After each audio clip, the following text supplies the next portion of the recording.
স্বয়ংকে বাঁচাতে মরিয়া হলো জুই। সম্পূর্ণ জানতে হলে দেখতে থাকো। গল্পে শুরুতেই দেখা যায় জুইকে তার বাবা কথা শোনাতে থাকে, আর এর মধ্যেই কাজল ঘোষাল বলে, অনেক হয়েছে, হ্যাঁ আপনি চলুন আমাদের সাথে একবার ডিপার্টমেন্টে চলুন। কিন্তু জুইয়ের বাবা পৃথ্বীজিৎ বাবু বলে, কেন, আমি এখন আপনাদের ডিপার্টমেন্টে কেন যাব? কাজল ঘোষাল বলে, আরে বাবা চলুন না, তাহলেই তো জানতে পারবেন। তখনই স্টুডেন্টরা বলে, ম্যাডাম আমরা কিন্তু নিজের চোখে দেখেছি হামলাটা জুইয়ের ওপরে হচ্ছিল। স্বয়ং জুইকে বাঁচাতে গিয়েই রীতিমতো নিজের বিপদ ডেকে আনে। তখন কাজল ঘোষাল বলে, সব কিছু আমাদেরকে ঠিক করে দেখে নিতে হবে। এরপরে কাজল ঘোষালকে আরেকজন ইন্সপেক্টর বলতে থাকে, ম্যাডাম সব ঝামেলার মধ্যে যাবেন না, একটু বুঝে শুনে কাজ করুন, আসলে বুঝতে পারছেন তো সমস্যাটা ঠিক কতটা রয়েছে। এদিকে জুই দেখতে থাকে কাচের ঘরের বাইরে থেকে যে স্বয়ং মৃত্যুর সাথে পাঞ্জা লড়ছে। এখনও পর্যন্ত স্বয়ং যে নিরাপদ সেটা ডাক্তারবাবুরা বলেনি।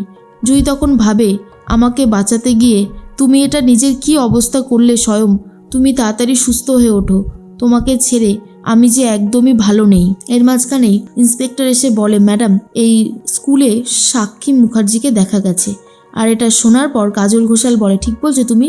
তখন ইন্সপেক্টর বলে, হ্যাঁ ম্যাডাম আমি একদম ঠিক কথাই বলেছি। তারপরেই কাজল ঘোষাল চলে যায় সাক্ষী মুখার্জির বাড়িতে। সেখানে ভূমিকা বলে, কি ব্যাপার, আপনি এখানে কি করতে এসেছেন? কাজল ঘোষাল বলে, কোথায় আমার দিদি কোথায়? এরপর সাক্ষী মুখার্জিকে বলে, তুই কোথায় ছিলিস এতক্ষণ, আর তুই স্কুলে গিয়েছিলিস কিনা বল, তুই কি ইউভেনদের স্কুলে গিয়েছিলিস? এরপর ভূমিকা বলে, আরে বাবা ও আবার কেন যাবে, এসব যে কি কথা বলছো তুমি? কাজল ঘোষাল বলে, কথাটা আমি আমার দিদির সাথে বলছি, তাই দয়া করে আপনি এসবের মাঝখানে না ঢুকলেই আমি একটু খুশি হব। আশা করছি আপনি বুঝতে পারছেন আমি ঠিক কি বলতে চাইছি। ভূমিকা বলে, এরপর সাক্ষী বলতে শুরু করে, আমি কিছু করিনি, হ্যাঁ আমি গিয়েছিলাম। কাজল ঘোষাল বলে, তার মানে তুই স্বয়ংকে গুলিটা করেছিস তাই তো? উত্তর দে দিদি, চুপ করে থাকবি না, তুই জানিস তুই কত বড় একটা ক্রাইম করেছিস? সাক্ষী তখন বলে, না না আমি কাউকে গুলি টুলি করিনি, তোর কি মাথা খারাপ হয়ে গেছে নাকি? আমি কেন কাউকে গুলি করতে যাব? আমি কাউকেই গুলি করিনি। ভূমিকা বলে, ও গিয়েছিল টিফিন দিতে।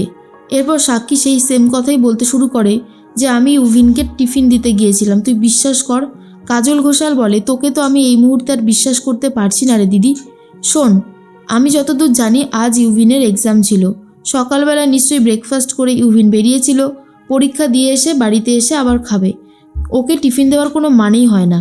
তুই আবারও যে মিথ্যে কথা বলছিস সেটা কিন্তু প্রমাণিত হয়ে গেল। তার মধ্যেই ভূমিকা বলে, আরে মিথ্যে কথা বলবে কেন, মায়ের মন তো, তাই টিফিন দিতে গিয়েছিল, ভেবেছিল ওইটুকু টিফিনে যদি না হয়। তুমি কিন্তু শুধু শুধু তোমার দিদির ওপরে চোটপাট করছো। কাজল ঘোষাল বলে, আমি যে শুধু শুধু চোটপাট করছি না সেটা আপনিও জানেন, তাই এসবের মাঝখানে ঢুকবেন না। সাক্ষী বলে, ইউভিন আমার ছেলে, ইউভিনের ভালো কিছু দেখার দায়িত্ব আমার, কিন্তু আমি কোনো মানুষকে মারিনি, এটুকু বলতে পারি। এই তুই আমার থেকে ছোট, তুই আমাকে এইভাবে অপমান করছিস, আমার সাথে হুমকি দিয়ে কথা বলছিস। তখনই কাজল ঘোষাল বলে, ভুল কি কিছু বলেছি? অন্যায় করলে তার শাস্তি কিন্তু তোকে আমি নিজেই দেব। এর মধ্যে ইউভিন এসে বলে, আমার মা অন্যায় করতে পারে না, আমার মা একজন ভালো মানুষ, সে কখনোই কোনো অন্যায় করেনি আর করবে না। তখনই সাক্ষী ইউভিনের মুখে মা ডাকটা শুনে আরও বেশি খুশি হয়ে যায় আর বলে, ইউভিন, ইউভিন তুমি আমাকে মা বলে ডাকলে, আমি যে আজ খুবই খুশি হয়েছি। ভূমিকা মনে মনে ভাবে, বাহ, কাজটা খুব ভালোই করছে ইউভিন, এইভাবে করতে পারলে আমাদেরই অনেক লাভ হবে। কাজল ঘোষাল বলে, শোনো ইউভিন, তোমাকে না আমি খুব ভালো মতন চিনি, তুমিও যে এসবের পিছনে নেই সেটা তো আমি জোর দিয়ে বলতে পারি না, প্রমাণ ছাড়া আমি কোনো কথা এখন বলবো না। ইউভিন বলে, ওই স্বয়ংটার গুলি লেগেছে ঠিক হয়েছে, ও কেন শেষ হয়ে গেল না? কাজল ঘোষাল বলে, তোমার বাবা এত টাকা দিয়ে তোমাকে ভালো স্কুলে পড়াচ্ছেন, সব কিছু কিনে দিচ্ছেন, কিন্তু তোমাকে অ্যাকচুয়ালি সে মানুষই করতে পারেনি। হ্যাঁ একদমই তাই, তুমি কোনোভাবেই মানুষ হতে পারোনি। এর মধ্যেই সাক্ষীকে নিয়ে ডিপার্টমেন্টে যাবে বলে ঠিক করে কাজল ঘোষাল, কিন্তু সাক্ষী কোনোভাবেই যেতে চায় না আর বলে, আমি যাব না, তুই আমাকে টানতে টানতে নিয়ে যাবি না কিন্তু বোন। কিন্তু কাজল ঘোষাল কারোর কোনো কথা না শুনেই সাক্ষীকে নিয়ে বেরিয়ে যায়। এরপর ভূমিকা খুশি হয় ইন্সপেক্টরকে, বিশেষ করে যে ইন্সপেক্টরটা কাজল ঘোষালের সাথে থাকে তাকে ফোন করে বলে, খুব ভালো একটা কাজ করেছেন আপনি। এরপর সেই ইন্সপেক্টর বলে, ম্যাডাম আমার টাকাটা দেখবেন, আমি যেন ফেঁসে না যাই, তাহলে কিন্তু চাকরি থেকে রীতিমতো আমাকে বার করে দেওয়া হবে। ভূমিকা দেবী বলে, না না, আমি অন্য একটা অ্যাকাউন্ট থেকে আপনার অ্যাকাউন্টে টাকা পাঠিয়ে দেব, চিন্তা করবেন না। এরপর ফোন রেখে দিয়েই বলে, হয় হয় সবাই বিক্রি হয়, কারোর টাকার পার্সেন্টেজটা একটু বেশি আর কম। এই কাজল ঘোষালের টাকার পার্সেন্টেজটা ঠিক কত সেটা যদি একবার জানা যায় তাহলে সমস্ত প্রবলেম একেবারে সলভ হয়ে যাবে। এর মধ্যেই জুঁইকে জোর করে টানতে টানতে বাড়িতে নিয়ে এসেছে জুঁইয়ের মা আর দিদিরা। তখনই ঠাম্মি বলে, কি হচ্ছে কি বৌমা, তুমি কেন ওর সাথে এরকম ব্যবহার করছো? কী লাভ পাচ্ছ এরকম ব্যবহার করে? তখনই জুঁইয়ের মা বলে, কেন করব না বলুন তো? এক স্বয়ং করতে থাকে আমার মেয়েটা, ওর সমস্ত কাণ্ডজ্ঞান লোপ পেয়েছে। এরপর ঠাম্মি বলে, যতদূর শুনেছি হসপিটালে গিয়ে যে স্বয়ং কিন্তু টার্গেট ছিল না, ছিল আমাদের জুঁই।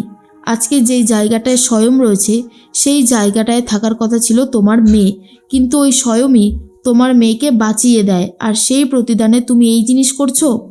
একটা কথা মনে রাখবে, জুঁই কিন্তু স্বয়ংকে ভালোবাসে। তোমরা যতই বকা দাও না কেন, যতই মারধর দাও না কেন, ভালোবাসাকে কিন্তু কখনোই আলাদা করতে পারবে না। কথাটা ভালো করে মাথায় ঢুকিয়ে নিও। এরপর জুঁই বলে, জানো তো ঠাম্মি, স্বয়ং মৃত্যুর সাথে পাঞ্জা লড়ছে।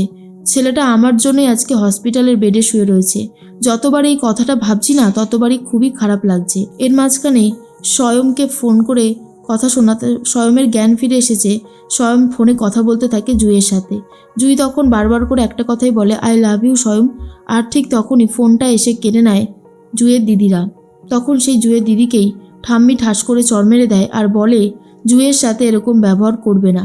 স্বয়ং আর জুঁই একে অপরকে ভালোবাসে আর ওদের ভালোবাসাটা যেন এভাবেই থাকে।